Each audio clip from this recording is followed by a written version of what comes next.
Ayan guys, so ayan, kakain na nga kami. Nakatawel pa ako, kita nyo. So dito kami sa pool area. Si Ate Natnat kumakain na. Ayan. O, diba? Ayan yung mga foods namin. Ibubudel fight effect lang yan saglit. Alin? Mami, Ano? bagay ito. Bagay ito. O yan pa, oh, yay! Minadali ang setup ko lang yan, guys. Konti lang naman kaming kakain dito. So, ayan. Mom, Yes? I want this, orange. Ang gusto mo eh. Ayan, dito tayo para pala mas maliwanag. Kain po tayo. Rosmar Cagayaco Premium Tinted Sunscreen. Malapit nyo nang masubukan.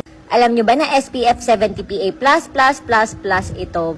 May whitening effect kaya nakakatulong magpaputi ng mukha. And anti-aging nga rin pala to. Dala ng UVA. Naku, baka tumanda ang mukha mo kapag hindi ka nag-sunscreen sa ilalim ng araw. And UVB protection na rin to kaya iwas burns. Tingnan nyo naman guys, so para ako naka-foundation, meron nga pala siyang medium coverage na nakakapag-hide kahit papano ng mga pimples and dark spots nyo. No lagkit feels, hindi rin mahapdi sa mukha. Ayan o, parang foundation finish.